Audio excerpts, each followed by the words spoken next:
terima kasih Anda masih bersama kami di Warta UKM. Nah, jika di segmen sebelumnya kita membahas mengenai plastik dan karet, nah di segmen ini kita akan membahas mengenai teknologi yang digunakan untuk pengemasan minuman dalam pameran DrinkTech Indonesia. Nah, pemirsa, di sini ada sekitar 19 teknologi tersebut yang nanti akan kita bahas lebih lanjut di segmen selanjutnya. Namun sebelumnya saya akan mengajak Anda untuk menyaksikan informasi yang tak kalah menarik seputar inovasi teknologi dari usaha kecil menengah yang akan kami sajikan untuk Anda.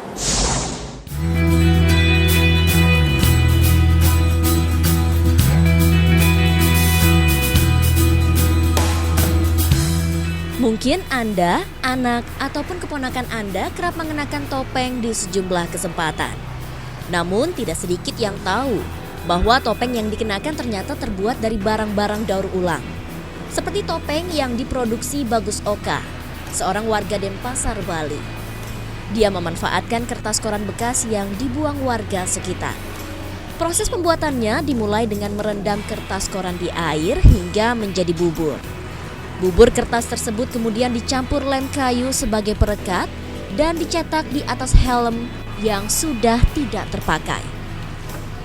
Untuk membentuk wajah pada topeng pun, Bagus hanya menggunakan alat seadanya. Topeng yang telah kering dan berbentuk kemudian dihaluskan dengan amplas dan diplamir agar warnanya bisa menempel. Selanjutnya Bagus menggunakan cat air agar tetap meresap dan sesuai pesanan. Dan kini, topeng berbagai karakter ataupun tokoh kartun siap dijual. Dengan kisaran harga antara Rp75 hingga Rp100.000 tergantung kerumitannya. Macam-macam sih, tapi sebagian besar sih topeng buat kartun-kartun Jepang sama biasanya kartun Amerika itu biasanya buat anime itu biasa. Dalam satu hari, Bagus yang dibantu beberapa karyawannya mampu memproduksi 10 topeng yang membuat omsetnya dalam satu bulan mampu mencapai Rp10 juta. Dan kini topeng karya Bagus tidak hanya diminati warga lokal ataupun kota-kota lain seperti Jakarta dan Surabaya, tapi juga mampu menembus pasar mancanegara seperti Malaysia, Australia, dan Jepang. Dari Denpasar, Bali, Pandey Yuda, Kantor Berita Antara mewartakan.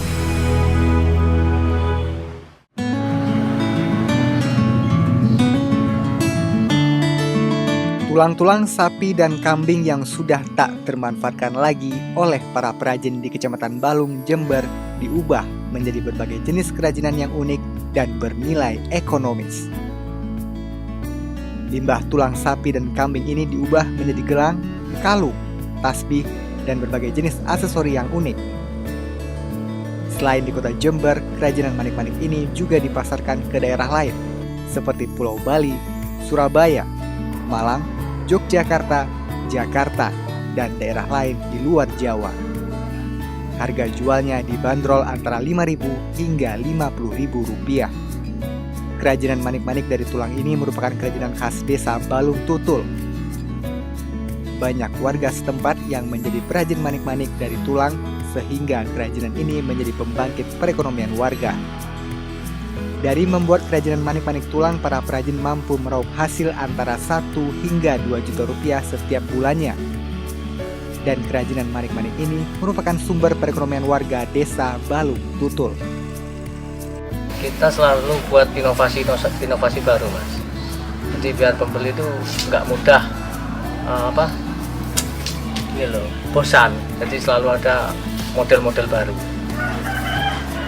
Ya bagus, unik, cuman untuk dijual kembali. Jual kembali di mana ya? Dipasarkan di Bali, Jakarta. Agar tetap diminati pembeli, para perajin manik-manik terus berusaha menciptakan desain-desain yang baru. Dari Jember, Jawa Timur, Hamka Agung, Kantor Berita Antara, mewartakan.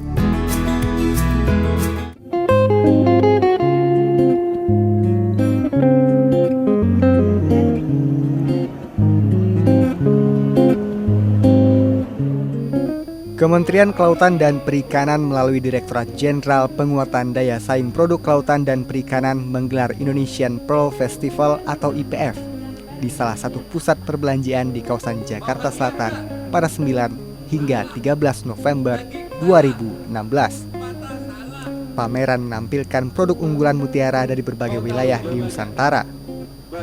Pameran juga bertujuan memberikan edukasi kepada masyarakat, terutama yang menyukai mutiara.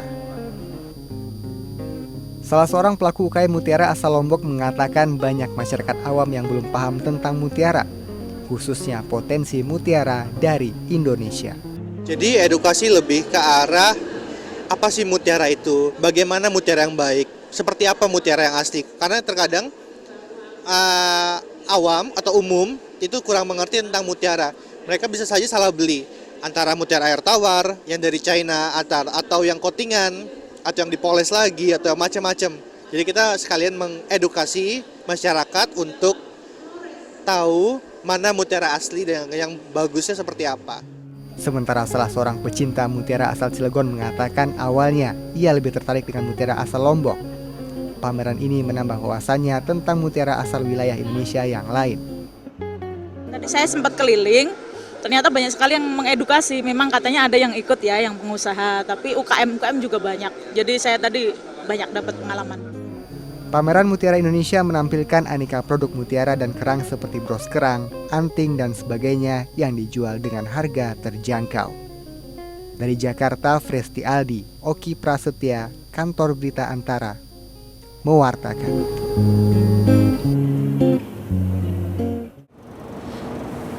Pemirsa, usai jeda berikut Warta UKM masih akan kembali dan mengajak Anda untuk berkeliling di pameran Plastik and Rubber Indonesia 2016. Tetaplah bersama kami.